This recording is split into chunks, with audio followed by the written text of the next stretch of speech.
This is a HeadGum podcast.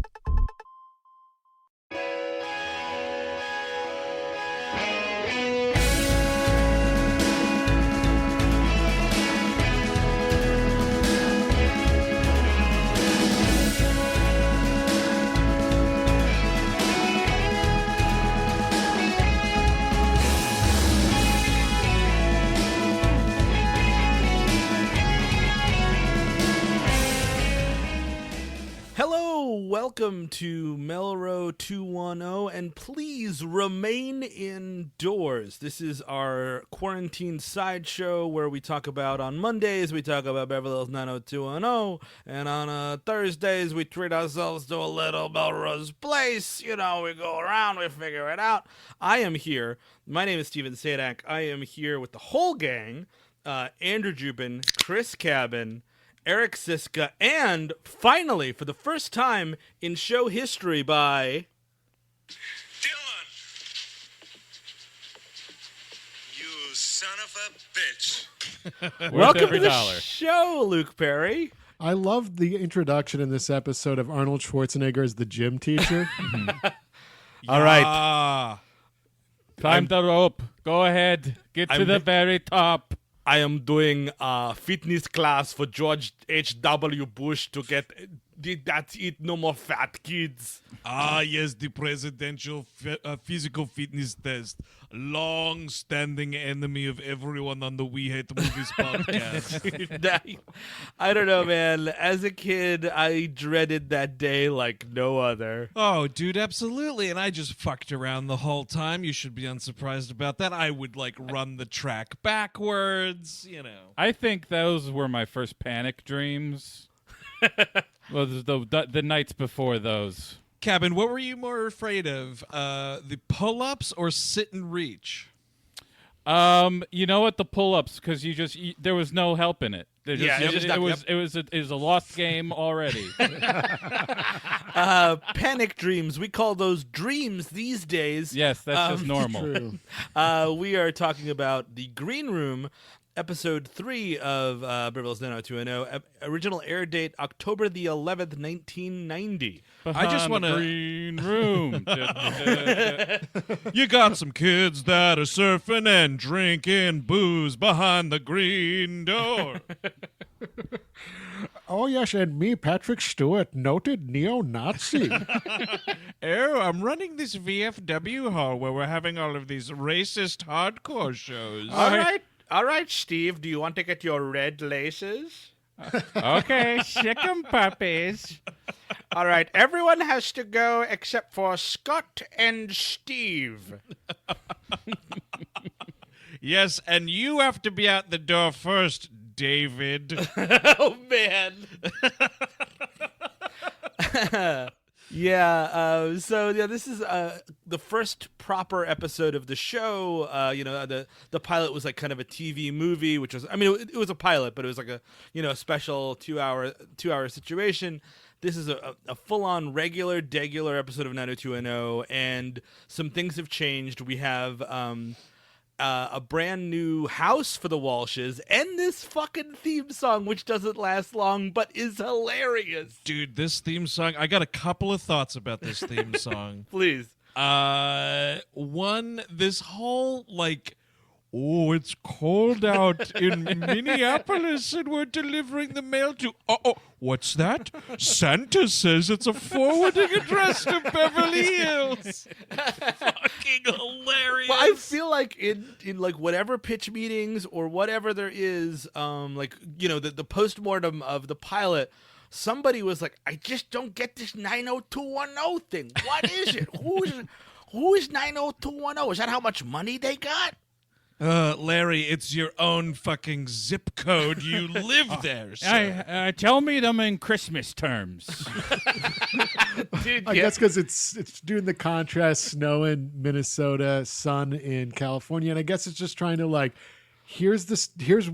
they're fish out of waters, everyone, and they're just reestablishing that, but you don't need to do that many times. No, and it's so useless. And there was a thing on the Tribune Trivia about it that I felt fucking horrible for the guy. the dude who played the mailman in the Minneapolis thing, I guess it was like over 100 degrees the day they shot that. And this dude was sweating balls in this fake fucking winter wonderland, and he's wearing this huge postal coat. That poor bastard. Also, though, great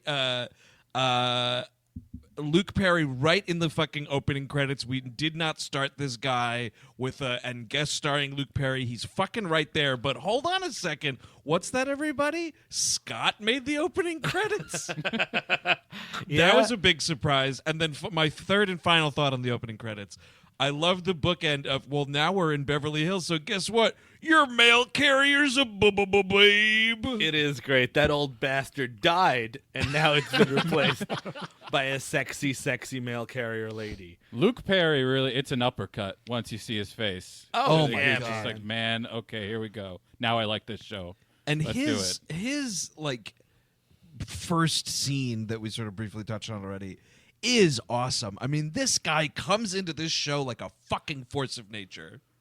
It's like very clear that the show thought they needed him and really needed to restructure around him a little bit. You know what I mean? Like, does he become like the guy? No, he's not the guy. I mean, like, he's just the sexy wild card. Like, he's never like the lead, because it's always Brandon and Brenda again, until everybody eventually moves out of the Walsh house, including Brandon and Brenda, and fucking Steve is living there running a magazine. Wait, Steve is living in the Walsh's house? Yes, everybody. Here's the thing: the latter half of this series, or the last 2 seasons, everybody leaves. Like, slowly but surely, it's Brenda first, then the two parents, and then Brandon eventually, and everybody just sort of slowly starts to move into the Walsh house for some reason. And they're all just weird. living there. Well, there were rooms for rent now with everyone leaving. Do they have a communal farm in back? What's going on here? I think that might be where it goes.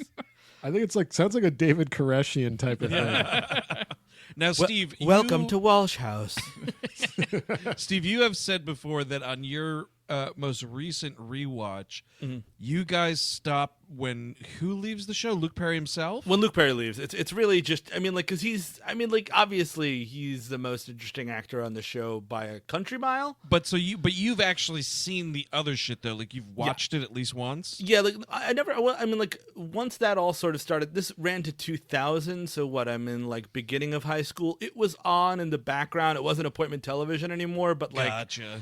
And it just became like an army of dead-eyed nobodies, and it just was like, nah, dude, I'm out. That's kind of how I felt. I continued watching House, but in the same way, it just became like noise. Like where I once was very much engaged in that show.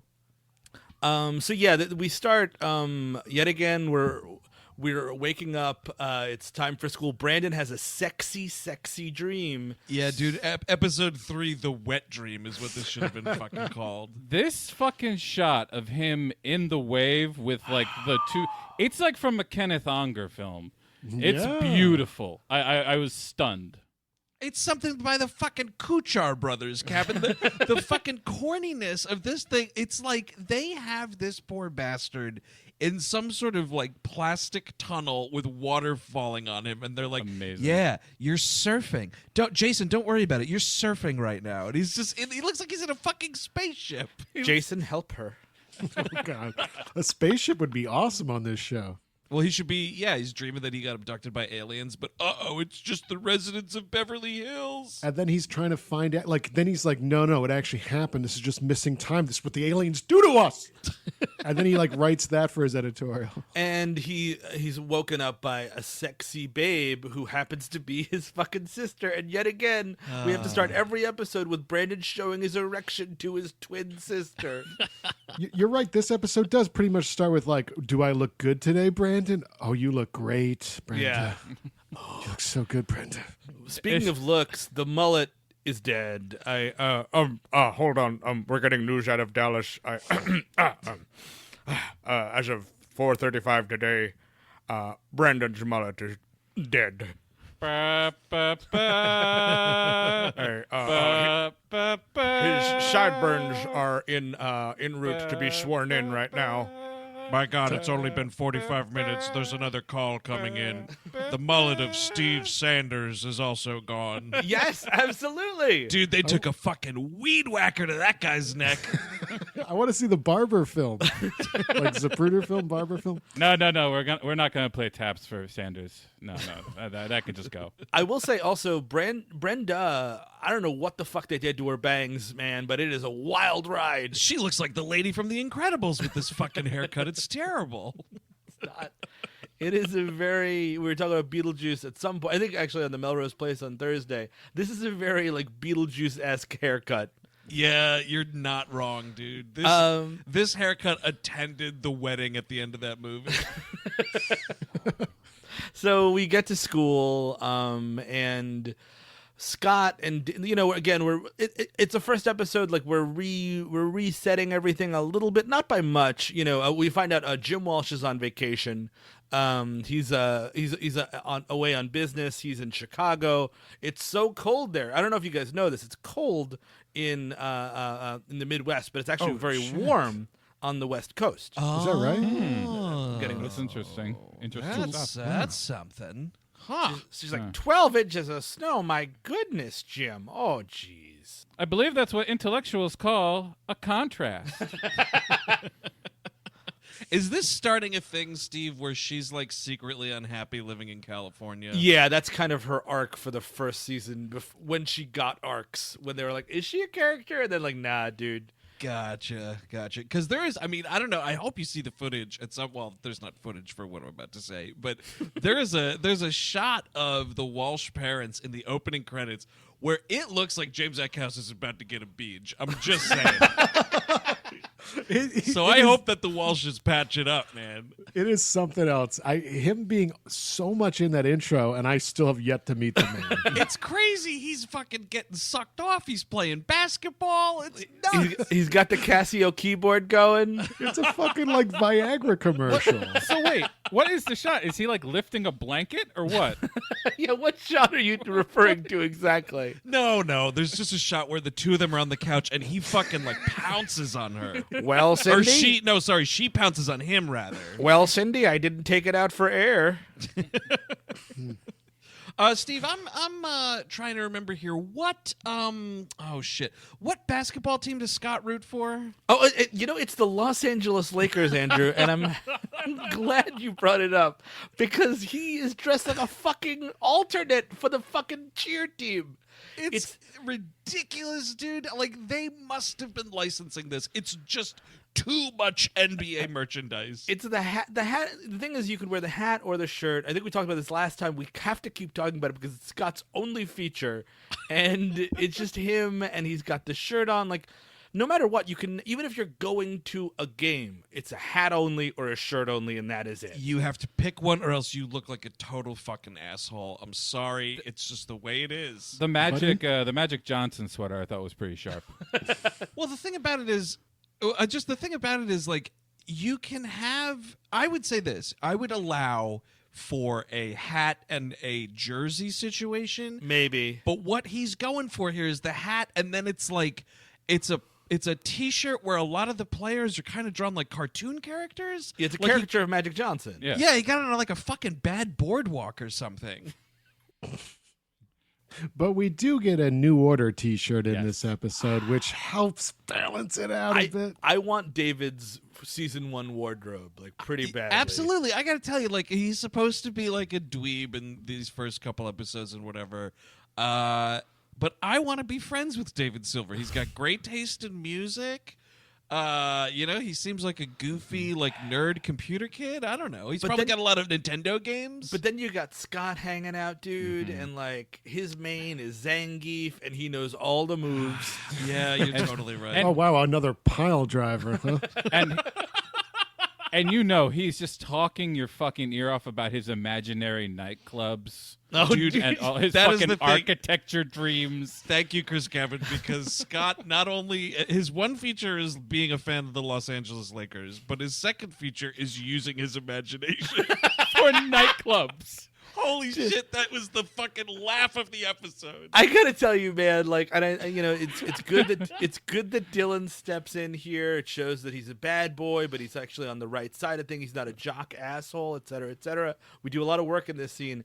But like sometimes you just gotta let the fucking let the herd get culled here. Dude, fucking Griff and Mad Dog fucking had it right. This kid had a beating coming to him. Look, it's sad to say, but sometimes the bullies are right. Look, Exactly. sometimes they're right.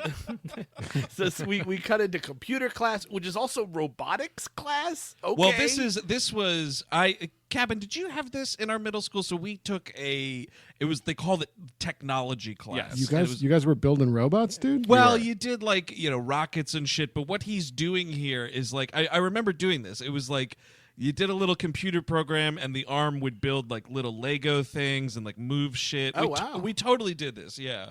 It brought me back to the 7th grade really hardcore. Oh, shit. You guys should be astronauts. I don't know about that. I just remember us playing a lot of SimCity while doing that, rather than actually doing any work.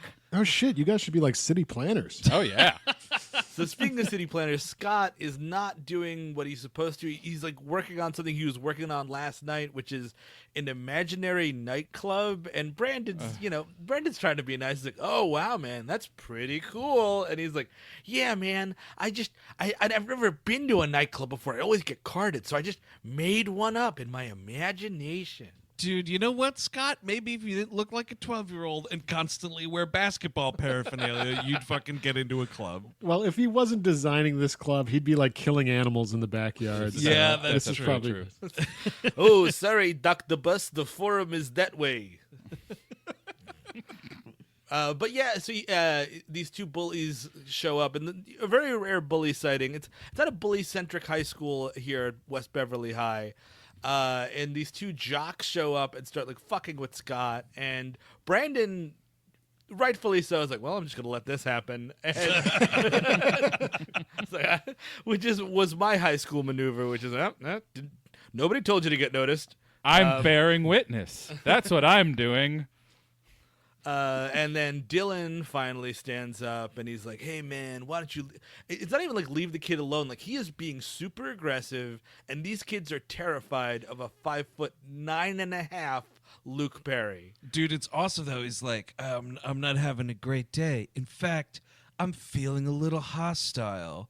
Like the way he's telling these two jocks that he's gonna kick the shit out of them is baller. And he's like fucking Dr. Claw, dude. He's hiding in the shadows in this already dark computer lab. Oh, I loved it. You hear his voice before you see him. Excellent introduction of this character. They restrained themselves and didn't put in the guitar lick. I give them credit for that because they could have done it. Well, we got plenty of time for that later.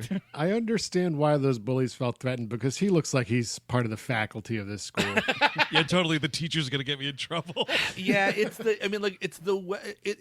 a sexy weathered face, but it's a weathered face for a high school kid. All you got to do is look at that forehead, dude. I have those same forehead wrinkles. I'm not playing an 18-year-old kid. You know what I mean? And he's handsome as fuck. He was a gorgeous man. Hold on a second. Maybe you should play an 18-year-old kid. when we're done and we can actually see each other again, why don't we recreate an episode? Ooh, I like this. Good idea, dude. Table reading. Oh, table reading of 90210 episodes. Well, I'm the shortest, so I have to be Brandon, sadly. Wait, is Brandon shorter than David Silver? It's close. I mean, eventually when David shoots up, it becomes a big problem. Yeah, I guess we'll have to wait and see. So yeah, he like kind of quickly dispatches these dudes, doesn't lay down the law, and then he kind of leaves the class for some reason, and Brandon's like, "Hey man," he kind of catches him outside, and like Dylan's just kind of sitting on the steps by himself. And this was weird, sort of like cross pop culture overload for my brain, because I don't know if we mentioned this initially when we started this project, but the exterior of a lot of this school is the same from the Buffy TV show. Yes. And like, I'm fucking confident Sarah Michelle has sat on that staircase before. And so then he's there, and I'm mixing up like the Buffy movie and the Buffy show and 90210. I'm like, who is sitting on these stairs right now? Is it Pike? Oh, look, guys, Pike's back. Where's David Arquette? Where is he? He should be here. Asked no one. Yeah, and basically Brandon's like, oh man, what you did was really radical to those guys. Yeah, that guy totally deserved it, but you were really cool about it. He's like, yeah, no problem. He's like, hey, you want to get lunch? He's like, I don't do lunch, which is just such a, oh man, there are some killer Dylan lines coming up. I think, well, is he not mocking the LA culture of let's do lunch? Yes, and, yeah, he's stuff a like little that. above it all. You kind of feel bad for Brandon, though, because he's just like, hey, man, I was just legit asking you if you wanted to go to lunch. Like, why am I being fucked with right now? He's like, let's do field trip instead, Minnesota. Is he calling Minnesota or Midwest or what's it? Minnesota. Minnesota. He's like, yeah, come on, Minnesota. And they go to the beach, which is where Brandon has been having wet dreams about, and they meet these 3 drug addicts. Wait a second. They're just having fun. Let's skip. All right, no, you're right. They're skip. fun addicts. They're fun addicts. Skip school, go to the beach, surf, but not do drugs. Okay, sure. Yeah, I gotcha. Well, Steve, here's the thing. I use drugs every day. I don't consider myself a drug addict. That's fair. Yeah, you go through like a sleeve of Advil a day now, dude. Yeah, dude, I'm a regular Rush Limbaugh. It's these 2 dudes and this girl who they call Betty, but is actually named Sarah, which is kind of sad. Yeah, that's kind of sad. You know what's not sad, though, just really quickly before we get away from it? And I don't know if it sticks around, Steve. Dylan's fucking totally baller car that he's got. Oh, no, this here. is his car for the series. Is it? It's a Okay. character choice. It's awesome. Oh man, this car fucking rules. I was like, hey Dad, you look like James Bond. And does he always have fucking poetry in it? That's, oh man, the fucking Byron. Dude, He's relax. like, look how interesting I am. You know, it's like he's like he's not a bully, but he'll help people with a bully-like maneuver. But he's deeper than that. He has poetry in his car. That's right. Brandon picks it up and he's like, oh, Byron? And he's like, mad, bad, and what's it? Hold on. It's mad, bad, and damaged and dangerous to know. Just like me. When I just feel the writer be like, when Dylan's not on screen, everyone should be asking, where's Dylan? But you know what, Steve? For this fucking show, at this particular moment in my life right now, I'm doing that. Dylan all the fucking way, dude. All the ding-dong day. So they go to the beach and they're like hanging out and they meet these and these guys seem cool enough at first to Brandon. They're like a little bit dumb, but whatever. And like he's clearly hitting on on Sarah. Like they do a bunch of surfing and she's like, "Oh wow, you're really good at surfing." He's like, "Yeah, I know." He's like, and she's like, "Yeah, my real name is Betty and my real name is Sarah, but they call me Betty." He's like, "Well, that's not very nice." She's like, "Wow, you're really nice." Like, "Yeah, I'm actually pretty actively hitting on you right now." So I don't know if you noticed that. I like that during the surfing shots, like all the close-ups of like hunky guys, like the Dylan and all of them, and then like the far away shots, it's like Principal Strickland guys, like guys who are trying to get their youth back. Strings of hair coming off. Yeah, so like they kind of like hit it off, and Dylan's like, "Oh, we're gonna hang out later." The B and C plot of this, if there are even B and C plots, one is Brenda is feeling a little bit, what do you call it there, overwhelmed by Beverly Hills fashion. She goes to a jeans store, and there's really expensive, enormous jeans. I don't know. What do you go to? A store that sells jeans, but is it exclusively like a dungarenery? Well, on Melrose Place, they go to a paint store. I mean, that's probably just a hardware store. Right? You know what? We didn't talk about that in the last episode, but I sincerely wish they had just fucking had Allison saying, "Hardware store, please." Yes. I mean, So she goes to the jeanery. the jeanery looks like a consignment shop, though. Yes. It looks like a junker. But that's the move, though, Cabin, is like, it looks like shit, but it costs you a lot of money because there's like a tag on it, you know? And the size of the jeans that Kelly is like, "Oh, you would look so fly in these." I'm like, holy shit. They're very large, is what they're Jinko-esque, is what we're saying. Oh, really? I didn't really notice, but I did notice, like, when Brenda goes to, oh my God, make her own jeans later in the episode, that they looked like jeans that we have now. It's this cyclical fashion thing of like they're jeans, but they're torn to shit and then patched with other design and fabric underneath it. But we're never gonna get back to like rave pants and like rave jinkos or I don't anything know, like man. that. Well, you I don't never think know, that's Chris. gonna like the parachute ones. I'm not sure if we're doing that. We might get there after society's completely crumbled and we start like coming out of the caves again, and then we just all do psychedelics a lot. I That mean, makes you sense. know, never say never. That's my motto. Sure. But I don't think you get on a plane with Jinko jeans. You could hide so much in there, right? That's Like exactly my point. Unless you're bombs, babies, anything. unless your shins are going to inflate to like 1,000 times the size, I don't see how you do that anymore. It's just not an efficient way of materials. So that's sort of her plot, and then Steve's plot, again, we're kind of setting this up, and like, it's kind of weird that like Steve and Brandon aren't buds in these episodes, at least for me, because they're like best pals for the rest of it, but like, Steve doesn't even say 2 words to Brandon this whole episode, maybe, and his thing is David Silver is trying to be his friend, and his mom later on says like, oh, did you like via cause she's like David's like, oh man, your mom, he's a big Hartley House fan, Right. which is Steve's mom's TV show. Hal Hartley House? One character's always holding a grenade. Yeah. Martin Donovan's in every episode. Fuck, it would be awesome, dude. And then Steve's mom could be played by Parker Posey. Better fucking selection. Absolutely. Man, give Hal Hartley like a Netflix series. Why not? They're burning money over there. He'd fucking slay at one of those, dude. It'd be awesome. Speaking of burning money, could we talk about Steve's insane house, or what are we talking about here? Again, it's this 90s architecture. It's pretty wild. My thing, though, was, you know, and we've mentioned this in other shows that were kind of created around this time, films created around this time also, the house intercom thing.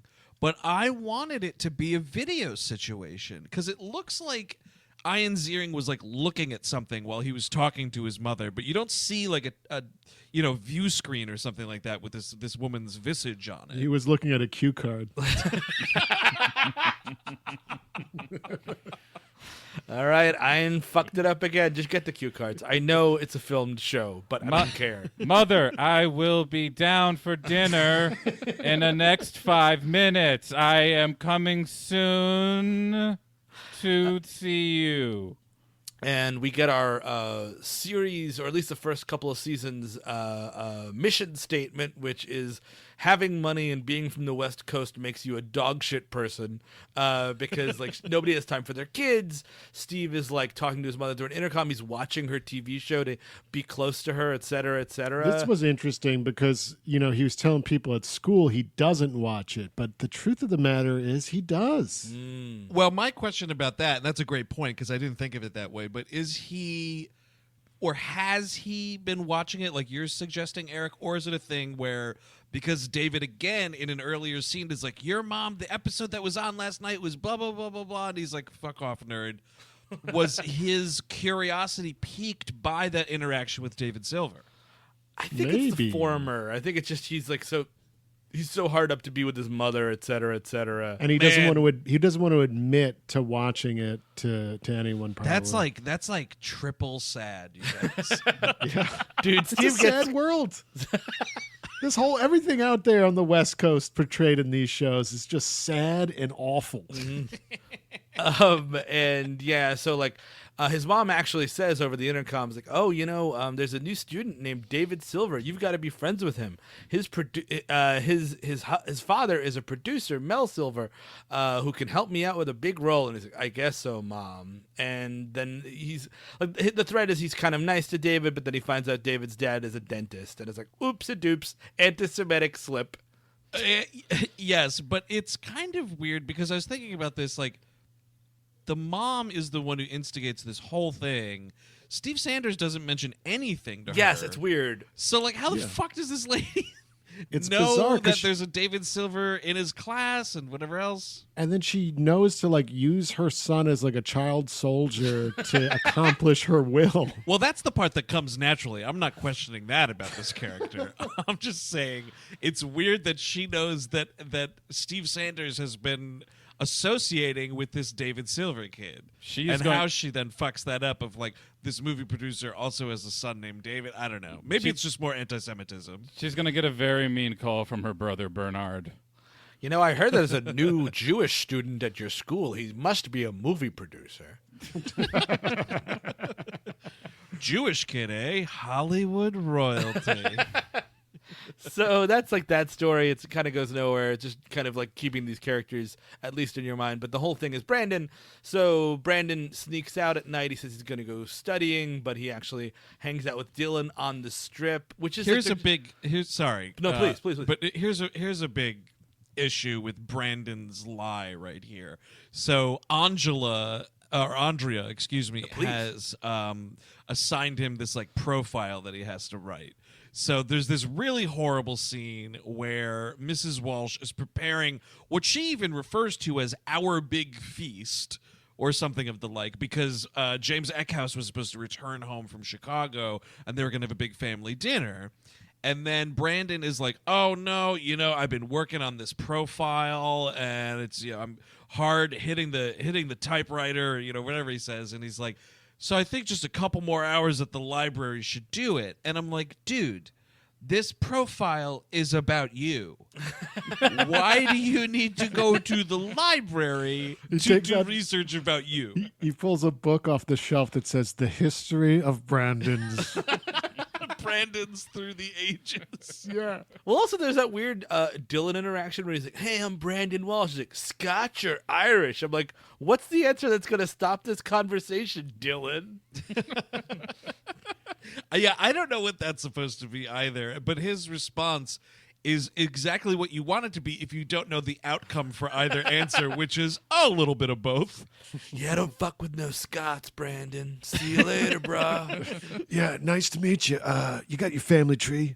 Yeah, you're going to want to pull that out. Let me take a look. I'm seeing a little Portuguese here. I'm going to kick your ass later.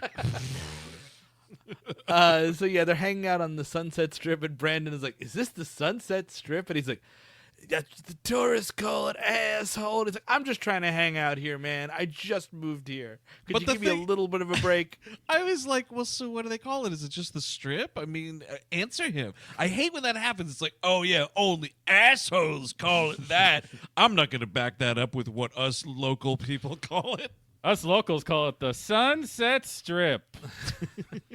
There is a great fucking establishing shot, though. Did you guys peep the when it's like montage of shit on the strip, like strip landmarks and whatever? That awesome shot of Tower Records. Oh yeah, the old Tower Records. Fuck, dude, that's so awesome. It reminded me. Did anybody ever see that documentary about Tower Records that I believe Colin Hanks directed? I did not. There was a documentary about Tower Records? Yeah, and it's just like, and about the guy who created it because he was like a real personality kind of a thing. Fuck, I'm going to have to look up the name of it. The name of the doc is All Things Must Pass. Yeah, Yes, that's a bit too much, guys. Back it up a little bit there, Colin. How about that? No. Funeral for a CD. If I recall the documentary correctly, that is something with the guy who started the store, Russ Solomon, and like something I think he says in the doc. I think it's one of those things. Sure. So anyway, no, I've derailed this enough. I'm just saying it was a fucking great exterior B-roll shot. No, I saw it too, and I was like, oh, fuck it. Well, that's the thing with these days. I'm like, ooh, record stores, ooh, this, ooh, that. And sometimes I'm just like, ooh, coffee. You know what I mean? Dude, I feel you, man. I fucking saw a tote bag I have for Turntable Lab. It's a record store here in Manhattan. And I was like, I wonder if I'm ever going to be able to use this bag to go buy records at this record store again. Absolutely. So their buddies come out, and Dylan's like, I've got a better place to go than this lame ass place. So they get in his amazing car. There's like a back and forth. Like the weird thing is Dylan clearly doesn't like these dudes, but he's hanging out with them all the time. I guess that's high school, right? I guess so. I think maybe it's also like he just likes some people like kind of close by while he's surfing, just in case, kind of a thing. Got it. So they go to this hotel, and he's like, the idea is he's sneaking into this hotel, and he's like looking in all these different doors that might be open, and oops, this one's open. And Brandon is very uncomfortable right away, which is, fine if you're a nerd. Whoa. And Dylan's like, "Hey man, you want who wants cheeseburgers?" And everyone's like, "Sure, we're stone sober, absolutely." And he's like, "Let me get 5 cheeseburgers, medium well." And I'm like, "Dylan, let's relax. Let's get get a little pink in there, McKay." Seriously, dude. I mean, I know you're like kind of paranoid because it is like a hotel kitchen or whatever, but like you're in a nice hotel, dude. It should be fine. And Brandon walks out, and he's like, "Make that 4." They have this confrontation, and he's like, "Listen, Brandon, this is actually my hotel suite. My parents use it. We're not gonna get in trouble. Just come hang out and eat some cheeseburgers." And he's like, "No way, man!" And he's being like, "Come on, Minnesota, hang out." He's like, "The name is Brandon. Not that you bothered to know. And also, you're a house of lies." And walks It's true. He is a complete phony, Dylan, here. You know, he just presents himself as like, "Oh, look at this bad stuff I'm getting into." No, it's actually fine. I own the hotel. Just get off your fucking high horse about it. That's all I'm asking. Who, Brandon? Yeah, get off your fucking high horse. If you really have a problem, just leave. Don't give him the fucking lecture. Well, I agree with you at this point, Cabin, because like, yeah, it's a funny prank, but like, okay, Dylan lives in the hotel. Now that that's established, Brandon, the move is, ha ha ha ha ha, you got me. Let's have cheeseburgers. And or, "Oh shit, it's kind of late. You know what, man? I'm gonna bail. I'll talk to you later." Right. You know, I mean, still, Dylan is still a bullshit artist. oh, totally. Well, but he has a thing. He kind of tries to open up to Bullshit Brandon right here. artist. Bullshit artist. Oh God, bullshit artist. Oh fuck, we're all turning into the Greasy Strangler. That's how you know I'm at the end of my rope, if I fucking rewatch that fucking horrible movie during all of this. Oh, it's coming. But Dylan opens up to him at one point. He's like, "Look, yeah, like this is, my parents' hotel. I live in this suite or whatever." He says, "My parents aren't into parenting," and kind of opens himself up a little, shows a little vulnerability to Brandon, and Brandon just continues to act like a fucking dick to this guy. Yes, he's like sticking it to him, just because he's like trying to put on a big show, and that's Dylan's thing, man. You got to understand, whatever. So Look, Dylan, I'm a rebel. I like to spit on the sidewalk every once in a while, but you are going to give me a free fucking hamburger, okay? Okay? That could put me in jail. Dude, listen, that's a good dude, point, I don't Kevin. mess with burgers, man. I don't mess with free burgers, brah. Cheeseburgers. Are you serious? It's just all so much of an overreaction. Yeah. So he Well, to Brandon's point, like, what if they were breaking into a random hotel room and suddenly there's a dead sex worker in there, and then it creates an entire chain of events. Yes. But that's not what happened. Dylan's, but it Dylan's could have like, easily. "Hey, come on, droogies. Who wants to go do some ultra-violence?" I could see it happening. This guy is like, it's like a cult of personality with Dylan, it seems. First of all, man, I don't fuck around with. My name is not Minnesota. Second of all, I don't like beating people to death with dildos. And if I am going to beat someone to death with a dildo, man, it's going to be a rubber one and not this crazy oversized ceramic thing you are carrying around. So whatever, they kind of, it's the next day, Brandon's feeling bad and he wants to just hang out, but Brenda's going to the beach anyway. She coaxes him to go with her and Kelly and Donna, who has like 3 lines. Fucking producer's daughter alert. Seriously, dude. And you know what? I'm sure she gets more screen time later, but I'm fine to keep it right where it is. Well, she's already on my shit list because what she says in this episode is, she says to Brenda, your brother is dope. And no, he is not. He is not. Shut up. They get to the beach. Everyone is there for some reason. Like David and Scott are there, like stalking the older classmen. Steve is there by himself. Loner creep alert, by the way. Absolutely. Well, I think it's a thing where he is definitely stalking Kelly. Oh, dude, yeah. There's that weird line in the beginning where it's just like, "Hey, Kelly, why don't you get liposuction, you ugly?" And he kind of runs away. Yeah, because he's referencing the nose job again. We have to reestablish this. It's been a little bit since the pilot, folks. Everyone, hey, she got a nose job. Yeah, it's a bit much. I will say though, Steve, I want to say there is some vague mention from Jenny Garth at the beginning of the episode when they're in the Jeanery. Mm-hmm. Where it's something about this is supposed to be like a party, so that's why they're all going. There's also a weird thing where Brenda does say to Brandon when they're getting ready to go to the beach that she has heard of Dylan and all of his fucking, his this and that, including a rumor that he got a girl pregnant in Paris. I heard he drinks blood. I heard he's 37 years old. You know what, Brandon? 3 words: kiddie porn dungeon. Okay. Brandon, I have to show you this. It's a picture of Dylan and William McKinley. He's the same age in this picture, Brandon. You know what, Brandon? I think Dylan served in Vietnam. There, I said it. Dude, this got this girl pregnant in Paris, and Brandon is like, yeah, that sounds like the guy. Like, he sounds like that kind of a dude. He doesn't wrap it up at all. I mean, he's the kind of guy who tries to give you a free hamburger. I mean, he would definitely do that. Brenda, can you believe how fucking disgusting that is? A free hamburger. At the end of the episode, there is a thing where like Dylan's talking in French to someone, and it's like, oh shit, did he really? And I'm like, really? Really? I thought that was just bullshit people say. Yeah, exactly. The baby looked at you? But he's like laying pipe in fucking France now? This guy's really interesting. He's reading Byron and laying baguette in France. Oh, wow. Excellent. So yeah, they're at the beach. It's a party. Blah blah blah. Kelly. Oh my God! Wait a second. I'm sorry. please. I'm sorry. I found a thing in my notes that I gotta get a reading of the room here on this. So there's a bit of a discussion about whether or not Brandon is going to go to the beach party. He really has to work on this profile, but he also like doesn't want to run into the surfer crew and whatever. So he's telling Brenda he's not going to go under the guise of like, well, someone has to keep mom company.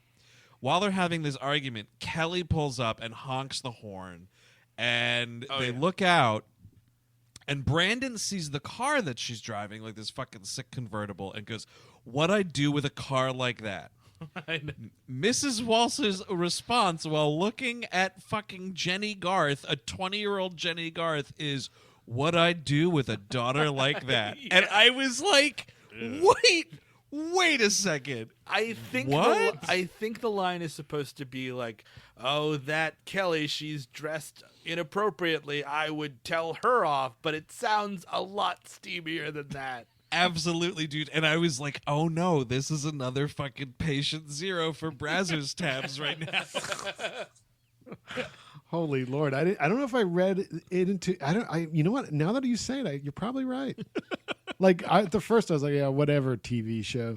She also, you're probably right. Jenny Garth is also called by Brandon here that she looks like a reject from a Megadeth video. It's a Well, sick burn. okay. Sick burn. No, she doesn't have the volume. Megadeth like the big hair. I'm sorry. No. Very true. Very true, Chris Cabin. So anyway, this beach party. I'm sorry. They run into Brandon runs into just the two dudes and Sarah, and they're all totally wasted drunk. And Sarah offers him a drink, and again, like, it'd be cool to be. He's just like, "No, I'm good." He does say, "No, I'm good." He's trying to play it a little bit cool here, and she's like, "What? I thought you liked me." And he goes, "I liked you yesterday." And it's like, okay, man. It's a piece of shit line, dude. This is where, I mean, I'm not a Brandon apologist at all. I think he pretty much sucks. But this moment in this episode is where I was like, I'm done with you today, sir. Because this chick's just drunk at the beach. Like, whatever, I've been drunk at the beach tons of times. And he goes, "You were friendlier yesterday, ...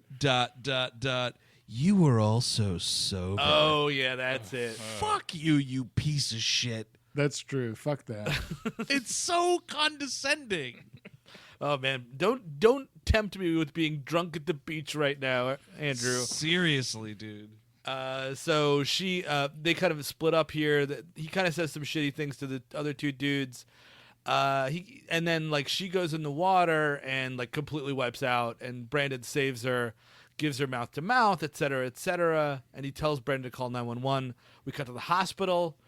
Cindy shows up, Cindy Walsh, and she's just, it's like this The kids are cemented as heroes at this point by the doctor. They saved her life, etc. That's not helping anything here, man. Don't As be far as telling what, your us. Brandon hatred? Yeah, Brandon's ego, get a fucking rest. He's already writing a story about himself, the hero.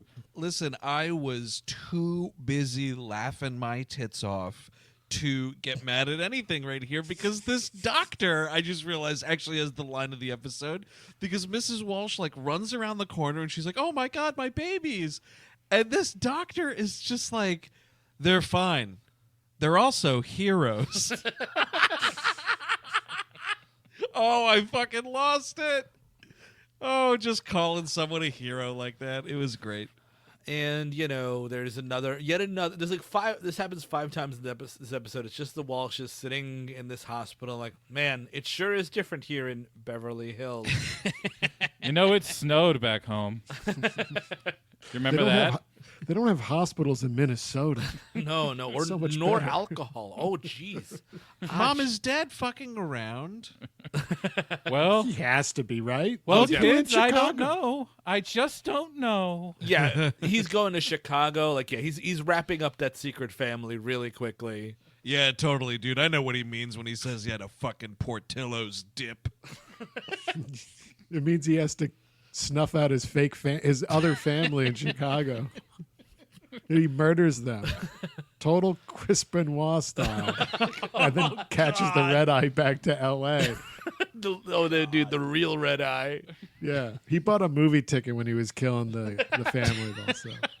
Well, Jim, I don't understand. Why do I have to say you've been home when you haven't been? Cindy, listen to me. It's very important for my job that you say I was home tonight. What did we watch, Cindy? Nightlight. No, we watched Dateline. You want to see season 2, Cindy? You're gonna fucking remember that it was Dateline. You're gonna have to start. You're gonna have to start doing exactly what I say, or you're gonna end up on Dateline. You know what? Get the kids here. They should hear this too, or they're going to be saying goodnight as well. I can always find a new family. Could put this whole fucking family on Dateline.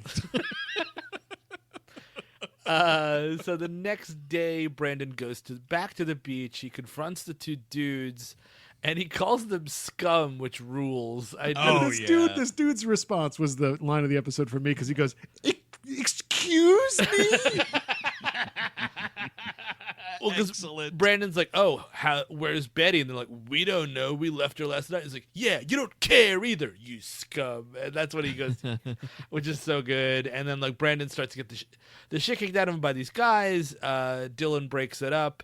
And then like, It's an interesting thing right here because it's something I've seen a bunch of times, which is a slightly intoxicated scuffle that isn't actually going to break into a full-on fight. Yes. Because Dylan's response to this is perfect because he's just kind of like, guys, come on.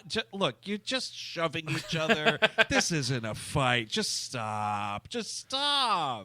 Brandon storms off after revealing that Sarah went to the hospital, and Dylan's response, which is so cool, he breaks this surfboard, and it ruled. Oh my God. He just fucking steps on it. Steps right on it while balancing himself on the dude whose fucking surfboard it is. Thank you very much. Dylan is so Excellent. cool, he breaks poor kids' things. Yeah. Well, it's all right, dude. They're scum. Okay, gotcha. And the second this surfboard breaks, by the way, you know what happens?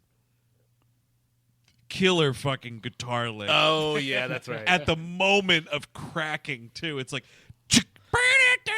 I don't know if you could. I mean, I'm not familiar with. Could you just break one with your foot like that? I feel like that's probably difficult. Implausible to me, Yeah, doesn't I it? think so too. I don't know, but those things can break, like, in the water. I mean, I've never been surfing like that, so I don't know. But I think Dylan is like Batman or something. Like he Yeah. owns a hotel. He's got such a cool Playboy-esque demeanor, and then he goes missing for long periods of time. He's secretly 38. Yeah, got a girl pregnant in Paris, just like Batman. exactly. I think you could definitely snap the cheap surfboards, but the ones that fucking Dylan has, you can't. Yeah, it's my titanium surfboard, scum. So, Dylan, and this is when Dylan kind of goes up to Brandon, and I think this is actually before the whole, like, I just want to be your friend, man, which is a very sweet moment where... Look, you know what? I've been looking for somebody with a stick up their ass that I could just tug every once in a while. You know? That's what I've been looking for all these times. And you know what? You're the man for the job. Brandon takes his enormously high horse and storms off the beach, gallops off the beach. So that's kind of it. Apparently Sarah comes the next day at school. She shows up to West Beverly and she just thanks Brandon A for saving her life. Now she's also in treatment, which is good for her. Which is all fine and dandy, but my question was, this girl is high school age, I guess? Well, she says earlier. Is she enrolled? She's not. She's from not the at this- valley. I don't know. She kind of looks like Rose at the end of Titanic for a little bit there. I love this line Brandon has to her that it's like, my last name's Walsh. Call me, I'm listed. Yeah. And it's like, oh, not many people in Beverly Hills are listed in the phone book. And it's nice, like, phone book culture was a thing, It's interesting. But, like, his name isn't in the phone book, and presumably he's not the only Walsh. They're not the only Walsh in the fucking Yeah, that's phone true. book. It'd be under, like, James Walsh. Exactly, yeah. Well, Unless call around. If she, if she really wants you, make her work for I it. think that's what I think. This is a very nice send off to her because he does not want to deal with this woman or her problems. That's usually Brandon's MO, is like stick his fucking finger into something, shake it around, and be like, "See you next, never." You know what, though? I get it, and it sucks, but I prefer it to, this girl's got problems, and I'm going to take advantage of her in some way. That's fair. That's fair. You know what I mean? This is just like, he's like, you know what? You got a drinking problem. You've admitted it. If you ever need, like, help with your recovery, I guess dial every Walsh in the fucking L.A. County phone book, and eventually you might find me. But I'm not going to try to, like, pick you up or Yeah, there's that's fair. none of that. I was pleasantly surprised that they just kind of walk away amicably. I was also like, I think this actor needed to lean more into whatever limp she was trying to do for this surfing injury. Sure. Because it's kind of there and then it's kind of not. And then Brandon and Brenda in the hallway just together. Oh, there's a little thing where Kelly abandons Brenda at the beach, and that sort of is a problem. And then later Kelly is very contrite, and Brenda feels good about that. That's sort of something, I guess. Mm-hmm. Yeah, I guess she put that rich girl in her place. That's fine. And, the last shot is, well, Bren, I think we are going to make it here each and every week on Beverly Hills 90210. Now let's walk like fucking drunk Charlie Chaplin down this hallway. Surely we won't humiliate ourselves doing that. Wait, is that the last? Or is I thought it was Dylan and his dad. Oh, yes. No, that's right. We cut back to the darkness of... No, Dylan you were right, Steve, because I have chronologically my notes here. Oh, right, okay. The silly walking down the hallway is the absolute last thing you see, because he says that line about, like, I think we're going to be all right here. She goes, speak for yourself, and he goes, I was. That's right. No, but there is... We shouldn't forget the Dylan scene. It's heartbreaking. It's him in this hotel room curled in a ball... Like, I think it's after the whole Sandy thing, yada, yada, or Sarah thing, yada, yada, and he feels bad or whatever, so he wants to talk to his parents, and he speaks French. He's like, is Jack McKay in? Blah, blah, blah. It's his son. And, like, did they leave it a message? No. And he hangs up. And, like, I don't know. These kids just need to learn how to watch TV. You know what I mean? Like, Sure. Got a he VHS does- collection? You should be getting one. You should get one nice and fat. Now, why does he speak French? Is there a pregnant woman or what's going on? No, he's calling Paris where his parents are. Oh, okay. So he's calling his dad to, Dad, did you take care of that thing? Did you kill that baby? I don't know that the baby thing is true, Eric. I think that might be a high school rumor. I don't know about that. But it is kind of sad, though, because, like, he gets who he's speaking with is their answering service. yes. And he's like, oh, you speak English? Okay, they have this thing. And someone on the other line says, do they have your number? And I believe, if I heard him correctly, Dylan's response is, yes, they know their phone number. Yeah. And it's like, Oh, fuck, okay. man, these parents just abandoned this 30-year-old guy. Did you hear the service though? When he said that, they said, "Oh, little rich boy." Well, the whole scene. Pardon me, sir. Let me get out my tiny violin while you call this very expensive hotel from another very expensive hotel. Dude, it should have been a fucking violin, but instead it's Luke Perry curled up in that ball and he hangs up the phone and it's Yeah. Yeah, that guitar's licking your face on the way Absolutely. out of this episode. Well, look, he's Flames. sad, but he's still cool. I just want to be really clear about that. totally. It's, Yeah, like you Vince can be Neil. cool.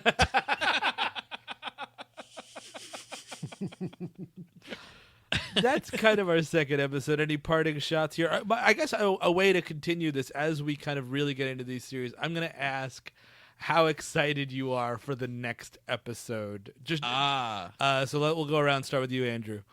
Okay, so one thing, parting shot first before my excitement level. One thing we did not mention was Brandon's dream at the beginning, because this is all we were texting about, I feel, so we have to mention it on the air also. They are using like surf stock footage and also stock music, and it's a fake Hot for Teacher. Yes. So I just wanted to throw that out there. I will also say I am fucking incredibly excited. I am on the train, dude. Now we're talking. I have my bag in the little overhead compartment. I am on the train. Some fat guy came by and took my ticket. I'm ready to go. Eric, what do you think? Yes, but I'm a little apprehensive because you guys have built Dylan up so much for me, and he's just like this Mary Sue guy walking around being like, I'm made of cool.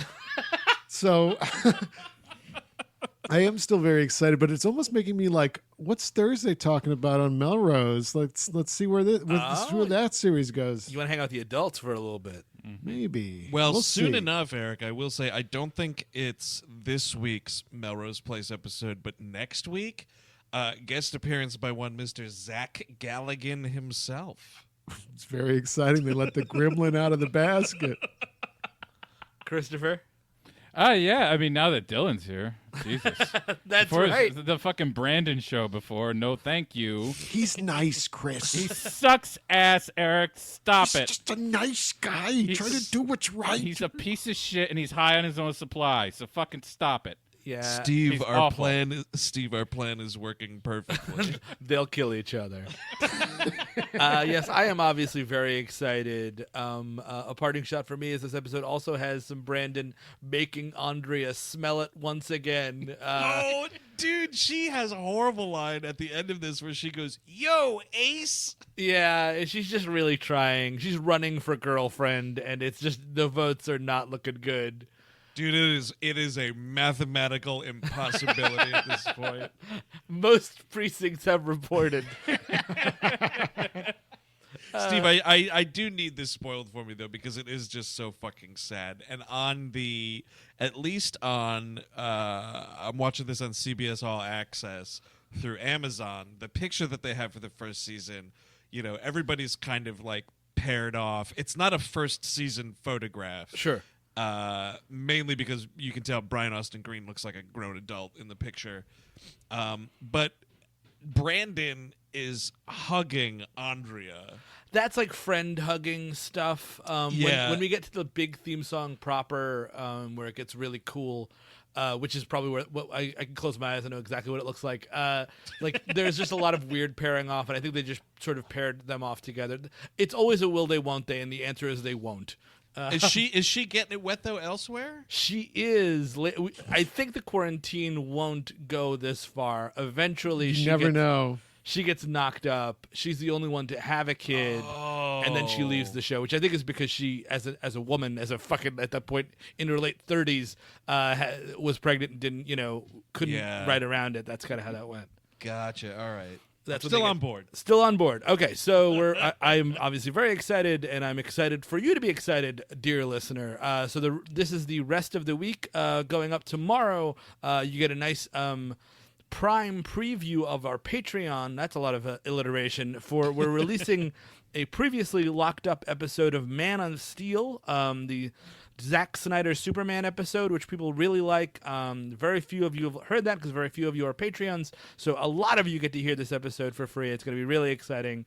Yeah, and just a reminder, there's so much on that Patreon just like that. So if you like that bonus Prime episode, check out the rest of them. There are tons. Absolutely. And on Thursday, we're coming back for Melrose Place again.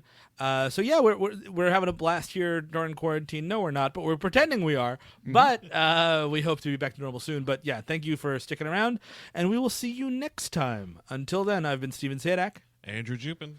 Eric Siska. Chris Gabin. Take it easy and remain indoors.